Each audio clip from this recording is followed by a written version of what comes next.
さて皆さん、お疲れ様です。本日は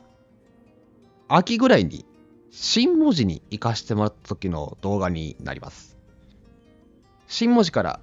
名門太陽フェリーさんのバスで門司駅まで送迎していただきまして、ここから鹿児島本線で終点の門司港駅まで行きたいと思います。乗りますのはこの9時11分発の門司港駅の電車なんですけども、ギリギリね、乗れなかったんですよ。なので、この後、9時23分発の門司港駅の電車で、門司港まで行きたいと思います。この門司駅のホームなんですけど、なんか昔の国鉄の雰囲気が出てるというか、なんか旅情が出るなーって。ね、この門司駅、非常にホームが長いんですよ。今はね、もう3両、6両、8両、8両あるんかな。一回僕9両って見たことあるんですけれども、なんでこんな長いかといえば、かつては東京、首都圏の方からですね、来るブールトレイン、そして関西から来るブルートレイン、等々編成の長い列車が、ここで、後から詳しくお話をするんですけども、停車してお客さんの乗り降り等々をしていましたので、その名残ですね。さて、やってきましたのは、この赤とシルバーの電車ですね。この奥の方からやってくるんですけれども、電車好きの方からしたらおなじみ電車で GO で、一度はプレイしたことあるんじゃないかといったそんな車両です。10分ぐらい揺られましてやってきましたのは、先ほども言いました門司港駅ですね。ここで全ての列車は小倉方面に進行方向が逆になります。なぜならここが終点、これ以上先には線路がないからです。これより先にあるのは海です。明治24年4月1日、この門司港駅、当時は門司駅でした。ここから玉名駅、現在の高瀬駅までが開業した、そんな記念すべき場所です。九州の産業と文化はここを起点として発展したと言っても過言ではない。この門司港という場所は、戦前は海外との玄関口でもありまして、特に満州、現在の中国東北部や朝鮮半島、東南アジアなどなど各地へ船舶が入港、出港していました。あとは国内にもいろんな航路がありまして、大阪、神戸、広島、呉等々、そちらにも船が行っていまして、この辺りは大変賑やかだったと聞いています。このゼロリ表っていうのがあるんですけども、ここから九州の鉄道産業は始まったんですよっていうのがここに記されています。腕木式信号機がとても似合いますね。その腕木信号機を背に改札出ましたら、この自動券売機がある場所に出てきました。こちらには昔使われていました旧1、2等待合室、旧3等待合室などがありまして、現在でも別の使われ方がしてるんですけども、そんな昔の門司港駅を見ることができます。そちらの方ですね、別の動画の方で詳しく解説してますので、概要欄の方からチェックしてみてください。外に行きますと、旧 JR 九州本社ビルがありまして、今は使われてなかったんですけども、ホテルになるようです。さあ、本日やってきましたのは、こちらがメインですね。九州鉄道記念館。こちらには、他の博物館等々では展示されていない貴重な鉄道車両が展示されていまして、全国でも貴重な C59 型蒸気機関車、寝台電車の583系、EF10 型電気機関車などなど、鉄道ファンならよだれが出るぐらい興味のある施設となっています。展示車両がなかなかすごいですね。この特に C59、なかなかね、現物でお目にかかれることはないんで、梅小路にあったんじゃないかなと思うんですけれども、こちらの機関車は、東海道、山陽本線、呉線等々で特急、急行列車を牽引したことでも有名です。こちらは485系ですかね。日輪って今でもありますけれども、いやー、この時代にね、一回旅行をしてみたかったなと。この電車の中で駅弁を食べて、ビールかな、日本酒かな、そういった旅もしてみたかったですね。一部の車両ではこのようにしてドアが開いていまして、室内に入ることもできるんですよ。なので、当時の雰囲気楽しむことできますよね。これで大阪から青森あたりまでゆっくり旅をしてみたかったなと。実際北国という急行列車が走っていましたんで、いやー、これで青森まで行けたらどんだけ素晴らしいかと。シャワーとかね、ないんで、ちょっと気になる方はなるかもしれませんけど、そんなものはね、電車乗る前に浴びといたらいいんですよというね、パワーワードを残しまして、外に出てきました。これはさすがに僕も見たことなかったですね。こちらはおなじみブルートレインですね。桜もね、もう僕が大きくなった頃は走ってなかったんちゃうかなって。さて、その貴重な車両たちを見よった後ですね、本館の方に行きたいと思います。館内には九州の鉄道が開業した当時の車両が1階に展示されていまして、昔の鉄道っていうのはこんな風やったんですよっていうのが解説されていました。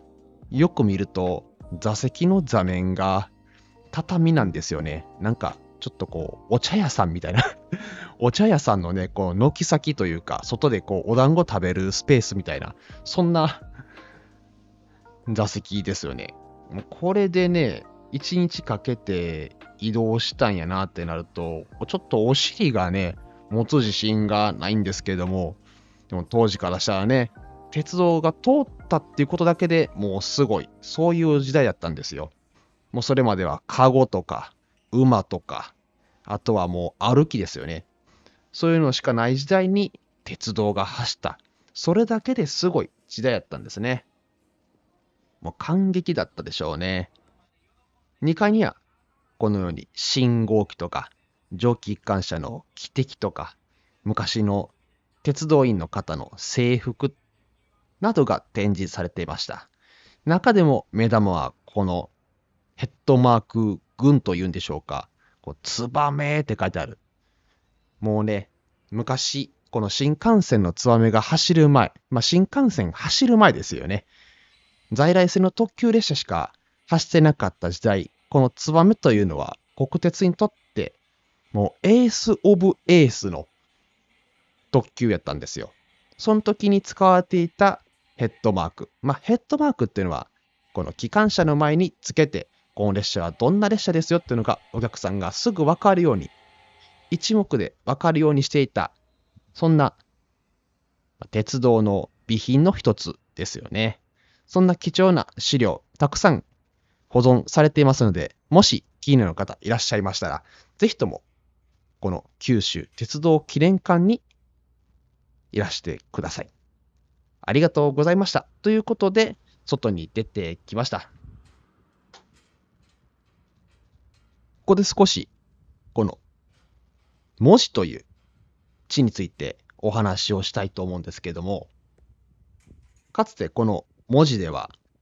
九州に渡る、ここ九州なんで本州から来るブルートインですよね。が、この文字の地で機関車を交換していたんですよ。後ろに客車がありますんで、客車っていうのは機関車に引っ張ってもらわないと動くことができないんです。その機関車をこの文字の地で交換していたんですよ。なぜ交換するかといえば、本州の方と九州の方、正確には関門トンネルも含まれるんですけども、この電圧の違い、給電方式が違ってきますんで、そのためにこの文字の地っていうのは大変重宝されていたんです。さて、鉄道の歴史を勉強した後は、次は船の歴史ですね。こちらは旧大阪商船の門司支店だった建物です。この大阪商船っていうのは明治22年1889年に設立された海運会社で、現在の株式会社商船三井になります。その旧大阪商船の建屋の中にあるのは三菱合資門司支店の金庫です。昔の三菱財閥の金庫なんですよ。それを開けたり閉めたりすることができる。いや、こんなんね、めちゃくちゃ貴重な体験でしたよ。某番組に出てくるような、それぐらい重厚な金庫でした。あちらもね、またやってみたい方は、ぜひとも門司に行ってみてください。そんな貴重な体験終わりまして、今から向かう先は小倉です。またね、鹿児島本線に乗りまして、北へ向かっていきました。いや、キューポちゃん、なんか可愛いなと、めちゃくちゃこう、愛着というんでしょうか。モテそうな、そんなキャラですね。さあ、小倉にね、行きまして、そっから山陽新幹線で博多に向かいたいと思います。ホーム上がってきましたら、なんと500系新幹線が入線してきたではないですか。つい最近ね、引退が発表された500系新幹線の原色、オリジナルの色と言っていいんでしょうか、になります。いや、こちらもね、引退する前に全編成、ぜひとも乗ってみたいですね。もう、この中で、ワインとチーズとハムと食べながら、もうゆっくり博多まで行きたい。そんな旅も企画しております。まあ、今のね、N700S もかっこいいんですけど、僕の中では一番かっこいいのはやっぱり500系かなと。まあ、新幹線といえば不動の0系になるんですけども、この時ですね、この N700S 初めて乗りました。まあね、めちゃくちゃ綺麗でしたね。しかも、車内のメロディー、まだ変わる前でしたんで、TOKIO さんの有名な音楽、聴くことができたんですよ。なので、ぜひともお聴きください。まあ、新幹線のチャイム、どれもいいですもんね。甲乙はつけれません。どうぞ。